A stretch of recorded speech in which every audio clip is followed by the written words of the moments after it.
We move now to a delegate from Choice for Youth and Sexuality. Honourable delegates, civil society representatives, Ms. Baer. My name is Stefan Hennis. I am here to represent Choice for Youth and Sexuality, a youth-led NGO from the Netherlands. We welcome the opportunity to speak at this session, and we would like to address a special thanks to UNFPA for meaningfully involving young people in this conference. The fact that I am so closely following an intervention by one of my peers might give you the idea that young people have plenty of opportunities to participate in global decision-making processes. But unfortunately, this is not the case.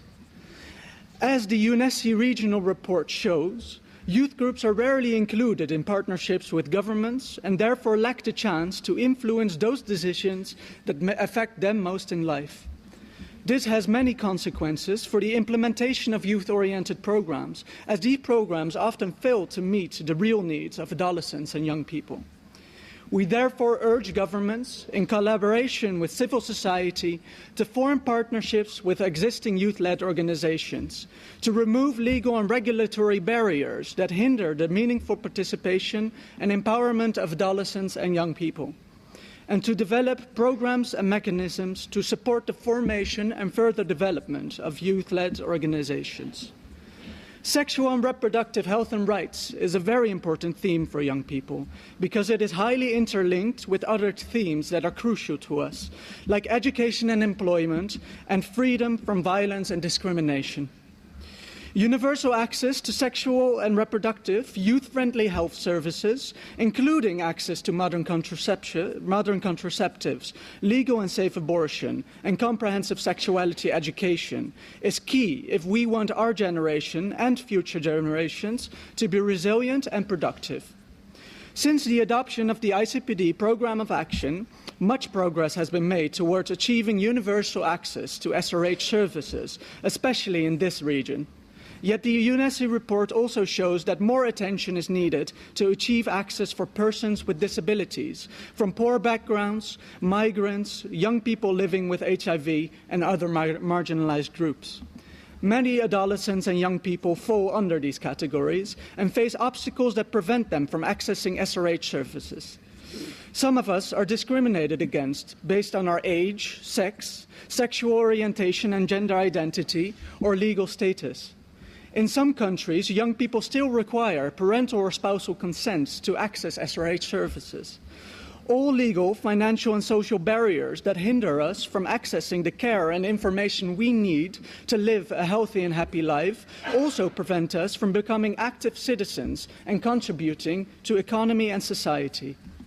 This brings us to a serious gap in the UNECE report: the absence of a rights-based discourse. We can and should not talk about health and rights separately. To ensure universal access to SRH services, everybody should have the right to access them. We urge governments to put human rights at the center of the sexual and reproductive health and rights discourse, and to acknowledge sexual rights as human rights. Governments should do everything in their power to protect the rights of young people. All structural, legal and policy and social barriers that hinder the fulfillment of young people's sexual rights should be removed. Mechanisms should be developed that hold governments and public institutions accountable for the protection of young people's human rights.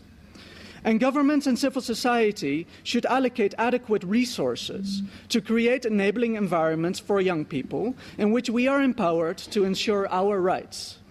This includes the need for more research to assess adolescents and young people's needs and the barriers we face. Government should invest in building the capacity of young people to collect and validate data in order to ensure youth-friendly monitoring and evaluation mechanisms. Young people are not a homogeneous group. SRHR programs aimed at young people will only be truly effective when the diversity of our challenges become apparent and we are meaningfully involved in every step of the process, from research to implementation. I will end this intervention by repeating our two main points. Put human rights at the center of the SRHR discourse and acknowledge sexual rights as human rights. This action should not be limited to ICPD beyond 2014, but extend to the post-2015 development agenda.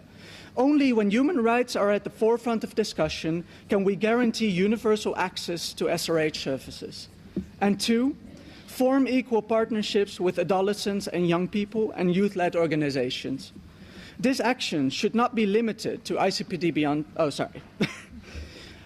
We should also provide young researchers and youth-led initiatives and organizations with adequate funds and resources. Meaningful youth participation is key to effective and successful SRH programs.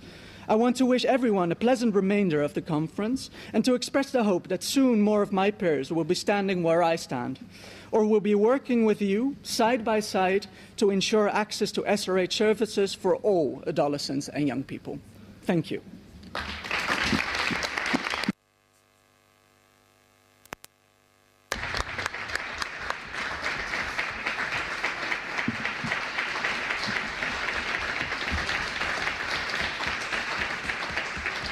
So thank you for your precise and your clear recommendations you shared with us. And we move now